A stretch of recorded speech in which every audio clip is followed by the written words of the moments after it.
ఆయన అయ్య బాబోయ్ ఏమి కోరికరా, ఎవడూ ఊహించలేడు నీ కోరికని అని లోపల సాంబ సదాశివుణ్ణి తలుచుకొని తథాస్తు అని భారంగా హంసనెక్కి వెళ్ళిపోయాట.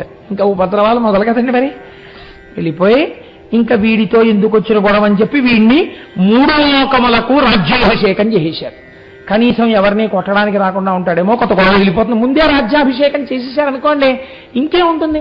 దొంగడు ఇంట్లోకి వచ్చాక అయ్యా మీరేం కొట్టడం లేకపోతే అరవడం చేయకండి, మాకు బీపీ ఉంది, ఎందుకు నిష్కారణంగా చచ్చిపోతాను లేనిపోని కూడా, మీకేం కావాలో చెప్పండి, అన్ని బీరువాలు తాళాలు ఇవ్వో, లాకర్లు చెస్ట్లు అన్నీ తెరిచేస్తాను, మీరేం కావాలో చెప్పండి, అనుమానం అక్కర్లేదు, అన్నీ పెట్టేస్తాను మీ దగ్గర అన్నారనుకోండి, కనీసం ప్రాణాలు దక్కుతాయని పోతే. అందుకే కదండి దొంగడు ఇంట్లోకి వస్తే చాలా ఒబీడియంట్ అయిపోతారు, దొంగడు బయట ఉంటే వైల్డ్గా ఉంటారు. కాబట్టి ఇప్పుడు వాడికే రాజ్యం ఇచ్చేస్తే గొడవ వదిలిపోతుంది కదా. త్రైలోక్య పట్టాభిషేకం చేసేశారు. వాడికి ఏం కావాలి? వాడికి పట్టాభిషేకం ఒకటి కావాలి. వాడికి మామూలుగా నామమాత్రావశిష్టమైన అధికారం వాడికి అక్కర్లేదు. వాడేం వజ్రాంగుళ్ళంటి వాడు కాదు. వాడికి లోకంలో పేరిన్నికగన్న వస్తువులన్నీ ఏమున్నాయో అవన్నీ కావాలి. ఎవరి దగ్గర ఉన్నాయో వాడికి తెలుసు. కాబట్టి ఇప్పుడు వాడు అడగకుండానే తెచ్చి అక్కడ పెట్టకపోతే తలకాయలు తీసేస్తాడు. ఎందుకని వాడికి ఆ శక్తి ఉంది. కాబట్టి ఎవరెవరేం పట్టుకొచ్చేసేట, దేవేంద్రుడు గబగబా తను దిగిపోయి తీసుకొచ్చి తన ఐరావతం అక్కడ పెట్టేశాడు. చూస్తున్నాను తెస్తావో తేవో అని కూర్చోలాగా అన్నాడు. కూర్చున్నాడు. పోనీ ఊరుకున్నాడా? పాపం ఏదో పోన్లో కూర్చున్నాడు, గోవా వదిలిపోయిందని కూర్చున్నాడు. ఆయన కుబేరుడు తీసుకొచ్చి నవనిధులు అక్కడ పెట్టేశాడు. కూర్చోలా అన్నాడు. కూర్చున్నాడు. వరుణుడు వచ్చాడు, ఉచ్చైశ్రవం లాంటి గుర్రాన్ని తీసుకొచ్చి అక్కడ పెట్టాడు. కూర్చో అక్కడ కూర్చున్నాడు. ఋషులు భయపడిపోయి తీసుకొచ్చి కామధేనువుని ఇచ్చేశారు. వాళ్ళ కామధేనువు పాలతోటి స్వాహాకార వషత్కారం చేస్తారు యజ్ఞయాగాది క్రతువులు. వాళ్ళు తీసుకొచ్చి ఆ ఆవుని ఇచ్చేశారు. అంటే అసలు చిత్రం ఏమిటంటే అసలు తారకాసురుడు యుద్ధానికి వెళ్ళలేదండి. వాడు వెళ్లకుండా పట్టాభిషేకం చేసి వాడు వెళ్ళి తెచ్చుకోకుండా వాళ్ళే అన్ని తెచ్చి అక్కడ పెట్టేశారు. అంటే వీడు ఎంత శక్తివంతమైన రాక్షసుడో మీరు ఆలోచించండి. వీడు ఎప్పుడు చచ్చిపోతాడు? శివుడికి కొడుకు పుట్టాలి. అసలు శివుడికి వీర్యస్కాలం ఏమిటి? వీర్యం నుంచి కొడుకు పుట్టడం ఏమిటి? ఆయనకి అసలు కామారి, ఆయనకు అసలు మన్మథ ప్రకోపం ఆయనకి లేదు. కాబట్టి ఇప్పుడు అసలు లోకంలో ఇప్పుడు పెద్ద గొడవ ఏమిటంటే శివుడికి కొడుకు ఎలా పుడతాడని. అందుకు కదా మన స్వామి రావాలి. కాబట్టి ఇప్పుడు ఏమైంది? ఇటువంటి కోరికలు కోరితే సూర్యుడు వచ్చి ఆయన ఒక బహుమానాన్ని ఇచ్చి అక్కడ పెట్టి ఆయన వెళితే అక్కడ కూర్చోన్నాడు. కూర్చున్నారు. పాపం వెళ్ళి కూర్చుంటే ఊరుకున్నారా? ఊరుకోలేదు. వాళ్ళని పిలిచి అన్నాడు, మీరందరూ అలా కూర్చుంటే నేను ఒప్పుకోను. మీరందరూ ఇన్నాళ్ళు ఏం చేశారు? మంచి మంచి పదవులు చేశారు. మీరు ఈ పదవులను బాగా నిర్వహించడం వల్ల మీకు కొన్ని పదవులు చెయ్యడంలో మంచి తర్ఫీదు వచ్చింది. అవి బాగా చెయ్యగలరు. కాబట్టి నేను చెప్తాను, మీరు ఆ పనులు చెయ్యండి. ఏం చేస్తారో తెలుసా? మారుతుందో ఇల్లే రాజ్యాంబరించు. గాలి ఏం చెయ్యాలో తెలుసా? తెల్లవారక ముందే నా రాజ్యంలో ఉన్న ప్రతి ఇంటి ముందు ఉన్నటువంటి గడ్డి గాదం అన్ని తుడిచేసి అవన్నీ తీసుకొచ్చి పెంటకుప్పల కింద పోసి సిద్ధంగా ఉంచాలి. ఒక్క ఆకు ఎగరకూడదు, పెంటకుప్ప మీద గాలి వేయకూడదు, ఇళ్లల్లో ఆకుండకూడదు. అలా తుడిచేయాలి గాలి. ఆయన కర్మ. నమస్తే వాయో త్వమేవ ప్రత్యక్షం బ్రహ్మాసి. ఇవాళ స్వీపర్ పోస్ట్. ఇప్పుడేమిటి? ఒక ఇంటికి కాదు, అన్ని ఇళ్లలో గాలి తుడిచేయాలి. పెంటకుప్ప మీద కదలకూడదు గాలి, ఆకెగరకూడదు, పెంటకుప్పలు అలాగే ఉండాలి. కాబట్టి నువ్వు అలా చేయి. కాదంటే తలకాయ ఎగిరిపోతుంది. అలాగేనండి బాబు, అలాగే చేస్తాం. కాబట్టి ఇప్పుడు కలయంపి చెల్లును గంధహర్త. వరుణ, నువ్వేం చేస్తావో తెలుసా? నువ్వు వరుణుడివి, నీకు జలాలకు సంబంధించిన విషయం బాగా తెలుసు. రోజు నీళ్లలో ఆవు పేడ కలిపి అన్ని ఇళ్ల ముందు చల్లు. కాబట్టి నువ్వు కలాబీ చల్లుతుండు. వైశ్వానరుండు మేల్ వంటకం బొనరించు. అగ్నిహోత్రుడా, నువ్వేం చేస్తావో తెలుసా? మంచి వంటలు చేస్తుండు, వంటవాడి కింద ఇంట్లో ఉండి. అయ్యా అలాగేనండి. రక్షక భటుడై పరంగు యముడు. యమధర్మరాజు గారు, మీరేం చేయక్కర్లా, ఎవరిని చంపక్కర్లా, ఎవరిని చంపాలో మేము చూస్తాం. ఇంక నుంచి మీరు మా ఇంటి ద్వారం ముందు నుంచి ఉండండి శూలం పట్టుకుని. మీరు మాకు సెక్యూరిటీ ఆఫీసర్. అంటే యముడు పాపం అలా చేతులు కట్టుకుని ఆయన నించున్నాడు. అంటే ఇప్పుడు దిక్పాలకులందరి యొక్క పదవులు తీసేశారు మిగిలిన వాళ్ళు. ఈయన తీసేయలేరు.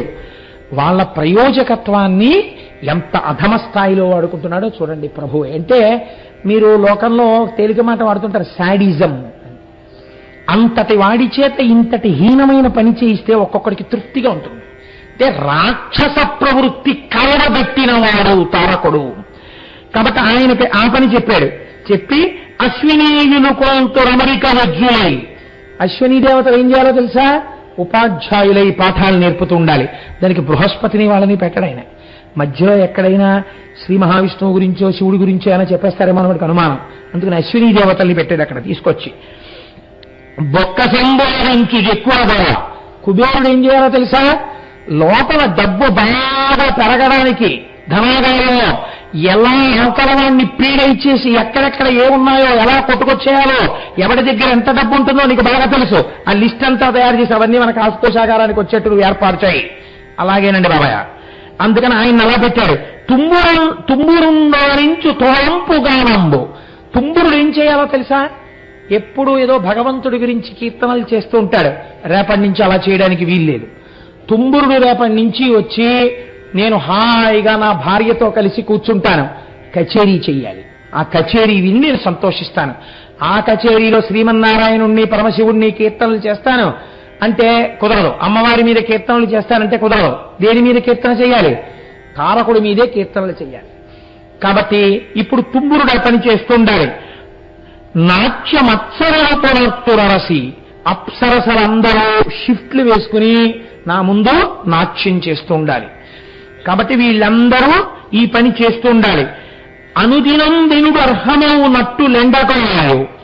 సూర్యుడు నా రోజు పనిని చూడాలి. ఇవాళ తారకాసురుడు బయటికి వెళ్తున్నాడు, చాలా తక్కువ ఎండ కాయాలి. తారకాసురుడికి కొంచెం చలేస్తోంది, కొంచెం గోరువెచ్చగా కాయాలి. తారకాసురుడికి కొంచెం చెమట పట్టింది, సూర్యుడు చల్లబడిపోవాలి. నా కార్యక్రమాల్ని బట్టి, నేను పొందుతున్న తాపాన్ని బట్టి నేను సుఖంగా ఉండేటట్టుగా సూర్యుడు ప్రకాశించాలి ఇవాళ నుంచి. అంటే ఇప్పుడు ఆయన లోకసాక్షి కాడు, తారక సాక్షి. వాడి వంక చూస్తూ వాడికి చెమట పడితే చల్లబడిపోవాలి. వాడికి కొంచెం బాగా చలేస్తున్నట్టుంది ఏంటంటే ఈయన కొంచెం వేడిగా ఉండాలి. ఈ స్థితికి సూర్యుడిని దింపాడు. కాబట్టి సూర్యుడు నన్ను అలా సేవిస్తూ ఉంటాడు. రేరాడునట్టులే కర్జమెరిగి వెన్నెలయ చిందు. రేరాడు అంటే రాత్రికి రేడు, రాత్రికి రాజు చంద్రుడు. చంద్రుడు ఏం చేయాలో తెలుసా? కార్యం తెలుసుకోవాలి, నా మనస్సు తెలుసుకోవాలి. నేను మంచి భోగం అనుభవిస్తుంటే పౌర్ణమి చంద్రుడు కనపడాలి. అది అమావాస్యతో నాకేం సంబంధం ఉండదు. నేను ఎవరో ఒక ఇంటితో కలిసి విహారం చేస్తుంటే నేను ఇలా ఆకాశంలోకి చూసేటప్పటికీ పూర్ణమి చంద్రుడు కనపడాలి నాకు. నేను కొంచెం విసుగ్గా ఉండి చికాగ్గా ఏమైనా ఉంటే అసలు నాకు కనపడకూడదు. అప్పుడు అలా చల్లగా ఉంటానో అలాంటి కుదరదు. నా కంటికి కనపడకూడదు, చీకటిగా ఉండాలి. అప్పుడు నాకు మనస్సు ప్రశాంతంగా ఉంటుంది. కాబట్టి చంద్రుడు నా ఇష్టం వచ్చినట్లు ప్రవర్తించాలి. వాన కురిపించు దైతే వలన కదరి. అలాగే ఎప్పుడెప్పుడు ఎక్కడెక్కడ ఎంతెంత నీరు పడాలో చూసుకుని దాన్ని బట్టి వర్షం పడాలి. వర్షం ఎందుకు పడాలో తెలుసా? పండడానికి కాదు, తాగడానికి నీళ్లుండడం కోసమే. భూమి ఏం చెయ్యాలి? నీళ్లు వానలు పడలేదండి నేను పండనండి, చీడలు పట్టాయండి అంటే కుదరదు. నువ్వేం చేయాలి? నువ్వు 3 పంటలు పండేవి. ఇలా చల్లేస్తాం, విత్తనాలు వెళ్ళిపోతాం అంతే. నువ్వే పెంచేసుకోవాలి, నువ్వే కంకులు చేయాలి, అద్భుతమైన పంటలు పండేయాలి. ఇది భూమి యొక్క బాధ్యత. ఎవరెవరు ఏం చెయ్యాలో బాధ్యతలు వేసేశాడు ఆఫీస్ ఆర్డర్ వేసేసి, ఇంద్ర నీకు ప్రధానమైన పని ఒకటి అప్పచెప్తున్నాను. ఏమిటో తెలుసా? నా రాజ్యమునందు ఎవ్వడికి దాహం కలగకూడదు. ఎవరెవరు ఎక్కడ దాహంతో ఉన్నారో వాళ్ళకి అక్కడక్కడ అవసరమైనటువంటి మేఘాలు పట్టుకెడుతూ ఉండడం, వాటర్ పోస్తూ ఉండడం, వస్తూ ఉండడం. అంటే ఇంచుమించుగా మున్సిపల్ వాటర్ ట్యాంక్ డ్రైవర్ ఆ పోస్టుకి తీసుకొచ్చాడు. తీసుకొచ్చి వీళ్ళందరికీ శాసనం చేసి చక్కగా వెళ్ళి సింహాసనం మీద కూర్చుని రాజ్య పరిపాలనం చేస్తున్నాడు. చేస్తుంటే వీళ్ళందరూ కలిసి శ్రీ మహావిష్ణువు దగ్గరికి వెళ్ళారు. వెళ్ళి, మహానుభావ, ఇతపూర్వం నీ సుదర్శన చక్రం మమ్మల్ని రక్షించింది, ఇప్పుడు కూడా నీవు మమ్మల్ని రక్షించు. ఈలోగా రానే వచ్చాడు తారకుడు. శ్రీమన్నారాయణుడితో యుద్ధం మొదలెట్టాడు. శ్రీమన్నారాయణుడు తన సుదర్శన చక్రాన్ని ప్రయోగించారు. భక్తుల బాధ తీర్చడానికి నాకు చేత కాదనడు పరమాత్మ. తన ప్రయత్నం తాను చేశాడు. కానీ అది ఆయన కంఠమునందు పుష్పమైపోయి రాజిల్లింది.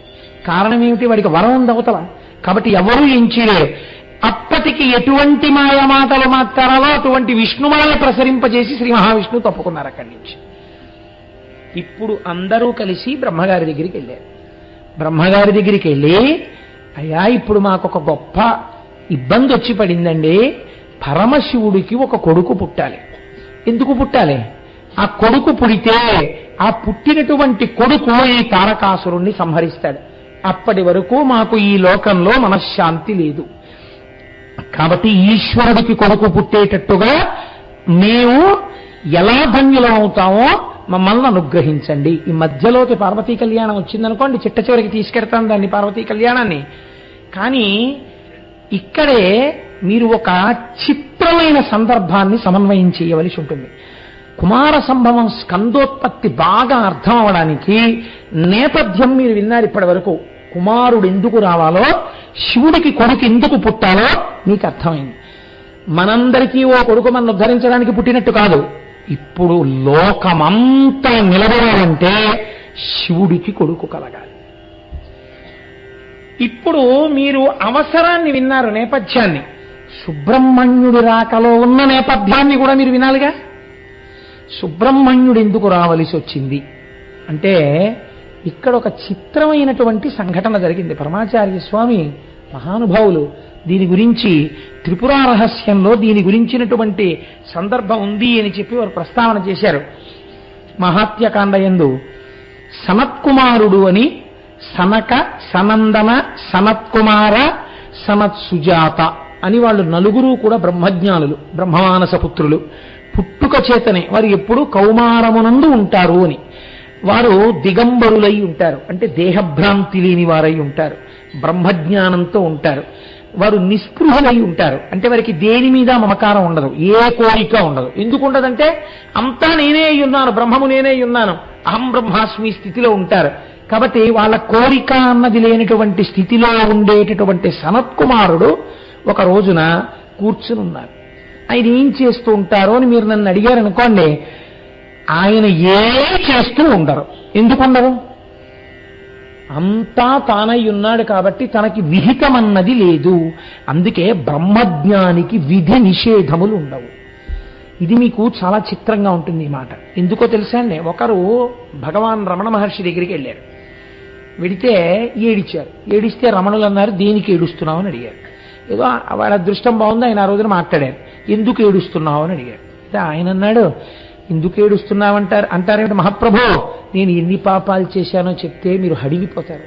అన్ని పాపాలు చేశాను, నా వంటి వాణ్ణి కూడా ఈశ్వరుడు ఎలుకుంటాడా అని అడిగాడు. నీకెందుకెంత బెంగ? ఎంత దూదికొండైనా ఒక నిప్పు రవ్వకి కాలిపోతుంది. నువ్వు భగవంతుడి పాదాలు పట్టుకొని ఈ పాపాలు పోతాయి, భయం లేదన్నారు. నాకు ఆ నమ్మకం కలగట్లేదన్నారు. అంటే రమణ మహర్షి అన్నారు, పోనీ నీ పాపాలు పోవడానికి ఏం జరిగితే నమ్ముతావు, నీ పాపాలు పోతాయని అన్నారు. నా పాపాలు మీరు పుచ్చేసుకుంటారా అన్నాడు. ఆయన ఏదో కూర్చున్నారు, ఇలా చూశారు, పార్వతీ పరమేశ్వరులు కనపడ్డారు అని మళ్ళీ ఇలా తిరిగారు. తిరిగితే కొంచెం కోపం వచ్చింది. పార్వతీ కోపం రాలేదు, సంతోషించారు. ఇదిరా బ్రహ్మజ్ఞానం అంటే. అబ్బో పార్వతీ పరమేశ్వరులు వచ్చారని చెప్పేసి గబగబా 4 శ్లోకాలు చెప్పేసి వేరే మంత్రాలు చెప్పేసి సాష్టాంగ పడిపోయి చేయట్లేదు. ఎందుకని? ఇదేగా నాకు అంతటా కనబడుతున్నది, ఇదే ఇక్కడ కనబడుతోంది. అంటే అంతటా ఆయనకి పార్వతీ పరమేశ్వరులే కనబడతారు, బ్రహ్మమే కనబడుతుంది. కొత్తగా బ్రహ్మం కనబడడం ఏమిటి? అంతటా అదేగా ఆయన చూస్తున్నది. అందుకని ఆయనకి కొత్తతనం ఏం లేదు. కాబట్టి ఆయన అలా చూసి రత్నాలు తిప్పుతారు. అంటే అబ్బా ఏమి ఎటువంటి స్థితి పార్వతీ చూశావా అన్నారు.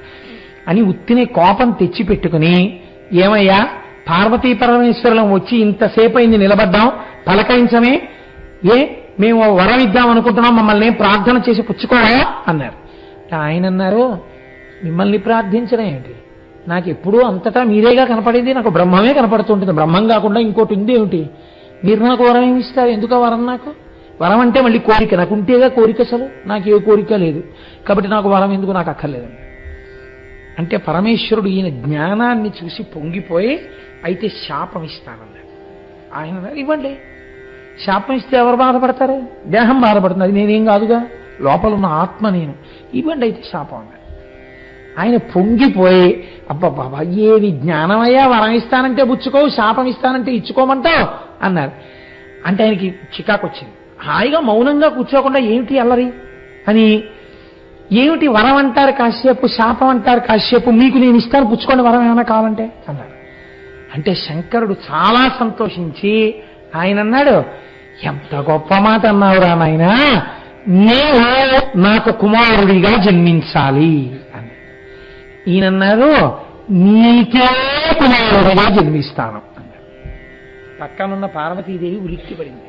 అంటే నీకే ఎంత దీర్ఘం ఇస్తున్నావు, నాకు కొడుకుగా ఉండవా అంది. అమ్మాయి ఏమనుకోకమ్మా, ఎంత జగజ్జననివైనా నీకు కొడుకుగా రావాలంటే నీ కడుపులో అధోముఖంగా పడుకోవాలి, ఒక స్త్రీ యోనిలోంచి బయటికి రావాలి. ఆ గర్భస్థ నరకం నాకొద్దమ్మా, నేను అలా రాను తల్లి, నేను శివ సంబంధంగానే పుడతానంతే. అంటే అమ్మవారంది, ఆయనకి వరం ఇచ్చానంటే ఏంటి, లోకంలో అలా ఉండదు ప్రకృతి పురుషుల యందు. మీకు వరం ఇచ్చానండి, మీకు పుడతాడు కొడుకంటే మగవాడికి కొడుకు ఎలా పుడతాడా? పక్కన నేను అమ్మవారిని ఉన్నాను, నాకు ఆయనకి కలిపి కొడుకుగా వస్తావు. రెండో కారణం చెప్పనా, ఆయనకి నాకు కామన్ ప్రాపర్టీస్ కొన్ని ఉన్నాయి. అంటే ఇద్దరికీ చెందిన ఆస్తులు ఏమిటో తెలుసా? ఒకటి చంద్రరేఖ ఇద్దరికీ ఉంటుంది, రెండోది మూడో కన్ను మా ఇద్దరికీ ఉంటుంది, మూడోది మనస్సు, అది మా ఇద్దరికీ ఒకటే అయి ఉంటుంది. ఆది దంపతులం, రెండు మనస్సులు. ఆయన అడిగినప్పుడు నువ్వు అమ్మ నీకు కొడుకుగా పుడతానని చెప్పినప్పుడు ఆ మనస్సే నా మనస్సు కూడా, కాబట్టి నాకు కూడా కొడుకుగా పుడతానని చెప్పినట్టే. పుట్టనంటే ఎలా కుదురుతుంది, నువ్వు పుట్టి తీరాల్సిందే అన్నాడు. అంటే ఆయన అన్నారు, అమ్మా పార్వతీ పరమేశ్వరులకు కొడుకునవుతానేమో కానీ నీ గర్భవాసం లేకుండా మాత్రం నీకు కొడుకునవుతానమ్మా అన్నారు. ఈ మాట చెప్పి పార్వతీ పరమేశ్వరుడు సంతోషించారు, అంతర్ధానం అయిపోయారు. చెప్పిన తరువాత పడుకున్నారు. పడుకుంటే ఆయనకు ఒక కళ వచ్చింది. ఆయన బ్రహ్మజ్ఞానం, ఆయనకి కళ రావడం ఏమిటండి, కళ రాకూడదు ఆయనకి కళ వచ్చింది. కళ్ళలో ఈయన కత్తి పట్టుకుని రాక్షస సంహారం చేస్తున్నట్టు యుద్ధంలో కళ వచ్చింది. ఇదేమిటా నాకు కళ రావడం ఏమిటి అని చెప్పి ఆయన గబగబా తండ్రి గారి దగ్గరికి వెళ్ళారు, చతుర్ముఖ బ్రహ్మగారి దగ్గరికి. నాన్నగారు నాకు ఎప్పుడూ కళలు రావు కదా, అలాంటిది రాత్రి నాకు కళ వచ్చింది, నేను రాక్షస సంహారం చేస్తున్నట్టు కళ వచ్చిందండి, దేవసైన్యాలకి నేను అధిపతినైనట్టు కళ వచ్చింది, నాకు ఈ కళ ఎందుకు వచ్చింది అన్నారు. బ్రహ్మగారు నవ్వి అన్నారు, ఒరే నువ్వు కిందటి ఈ జన్మలో వేదం నేర్చుకునేటప్పుడు ఆ వేదం చదువుతూ ఈ వేదాలనే కదా రాక్షసులు సముద్రంలో పడేశారు, ఈ వేదాలనే కదా రాక్షసులు ధిక్కరించారు, ఈ వేదాల్లో చెప్పినటువంటి పరమాత్మనే కదా ఇబ్బంది పెట్టి అవతారాలుగా తీసుకొచ్చారు అని రాక్షసుల మీద కోపగించుకుంటూ నాకే అవకాశం ఉంటే కత్తెట్టి తలకాయలు తీసేద్దును అనుకుంటూ ఉండేవాడివి. ఆ వాసన బలం ఉండిపోయింది, ఇవాళ కలొచ్చింది. కాబట్టి ఆ ఒక్క వాసన పోవడానికి నువ్వు దేవసేనానిగా ఒక్కసారి పుట్టవలసిందే. ఇది తెలుసున్న మహానుభావుడు కనుకనే శంకరుడు నిన్న నీ దగ్గర వరం పుచ్చుకున్నాడు రా, లేకపోతే ఎలా ఆయన నిన్ను వరం అడగడం ఏమిటి, కనుక నువ్వు ఆయనకి కుమారుడవై పుట్టబోతున్నావు, పుట్టి దేవసైన్యానికి అధ్యక్షత వహిస్తావు అన్నారు. సరే బానే ఉంది నాన్నగారు అన్నారు. ఇప్పుడు మీరు ఒక విషయాన్ని బాగా స్ఫురణలో పెట్టుకోండి. ఇప్పుడు ఎన్ని సమస్యలు కొత్త వచ్చాయి. సనత్కుమారుడే వాసనాబలం పోవడానికి పరమశివుడికి కుమారుడుగా పుట్టవలే. పరమశివుడికి కుమారుడుగా పుట్టాలి అంటే పరమేశ్వరుడు సంకల్పం చేస్తే ఆయన యొక్క శరీరంలోంచో తేజస్సులోంచో కుమారుడుగా తక్కని పుట్టచ్చు, నిన్నటి రోజున గణపతి ప్రాదుర్భావంలాగా. కానీ శివవీర్యము స్ఖలనమై ఆ వీర్యము వలన పుట్టిన బిడ్డడికి తప్ప నేను మరణించనని అవతల తారకాసురుడికి వరం ఉంది. శివవీర్యము స్ఖలనమైతే దాన్ని పుచ్చుకోవడానికి క్షేత్రం ఉండాలి. ఆ క్షేత్రము పార్వతీదేవి తప్ప అన్యులు కారు. ఆ క్షేత్రములో వీర్యము ప్రవేశిస్తే ఈయన గర్భవాసము చెయ్యాలి. ఈయన గర్భవాసము చెయ్యనని సనత్కుమారుడు అన్నారు. కాబట్టి ఇప్పుడు ఎలా కుదురుతుంది ఈ సమన్వయం? పైగా దేవతలందరూ కలిసి శివుణ్ణి ఏమని అడుగుతారు? అయ్యా మాకు మీ వలన ఒక కుమారుడు కావాలంటే ఆ కుమారుడు పుడితే వాడు వెళ్ళి వాళ్ళని సంహరిస్తాడండి అని అడుగుతాడు. శివుడు ఏమంటాడు అప్పుడు? దేవతలు ఇంతమంది వచ్చి ప్రార్థన చేస్తే తథాస్తు అంటాడు. తథాస్తు అన్న తర్వాత మరి ఇప్పుడు పార్వతీదేవి సంపర్కము లేకుండా కుమారుడు పుట్టడమే సంభవిస్తే దాని అర్థం ఏమిటి? శివవీర్యమును ధరించడానికి వేరొక క్షేత్రం ఏదో ఉండాలి. అప్పుడు పార్వతీదేవికి ఆ క్షేత్రము పట్ల కినుక కలుగుతుందా కలగదా? నేను ఆయనకి భార్యని, బిడ్డలు మాత్రం ఆవిడికి పుట్టారు. ఇప్పుడు అది ఆవిడ కోపకారణం అవుతుంది. ఆదిశక్తియే ఆగ్రహిస్తే తారకాసురుడి కోపం కన్నా, తారకాసురుడి తపస్సు కన్నా, తారకాసురుడి వరాల కన్నా ఇంకా పెద్ద ప్రమాదం లోకంలో వచ్చేస్తుంది. కాబట్టి ఇప్పుడు ఇన్ని ఎలా సమన్వయం అవుతాయి? ఇవన్నీ సమన్వయం అవుతూ ఎక్కడా ఒకదానికొకటి విరోధం లేకుండా అన్ని సమన్వయం అవుతూ సనత్కుమారుడి మాట నిలబడాలి, పార్వతీదేవి కడుపులో నివాసం చేయకూడదు. సనత్కుమారుడి మాట నిలబడాలి, పార్వతీదేవి సంబంధం ఉండాలి. సనత్కుమారుడి మాట నిలబడాలి, శివుడికి కుమారుడు కావాలి. శివుడు అడిగినటువంటి వరం నిజం కావాలి, శివుడికి సనత్కుమారుడు కొడుకు కావాలి. తారకాసురుడి మరణం రావాలి, శివవీర్యం స్ఖలనం కావాలి. శివవీర్యం స్ఖలనం కావాలంటే ఆయన యందు కామ ప్రచోదనం జరపడానికి స్త్రీ రూపం నిలబడాలి. ఆయన ముందలా నిలబడగలిగిన స్త్రీ రూపం పార్వతీదేవి ఒక్కతే.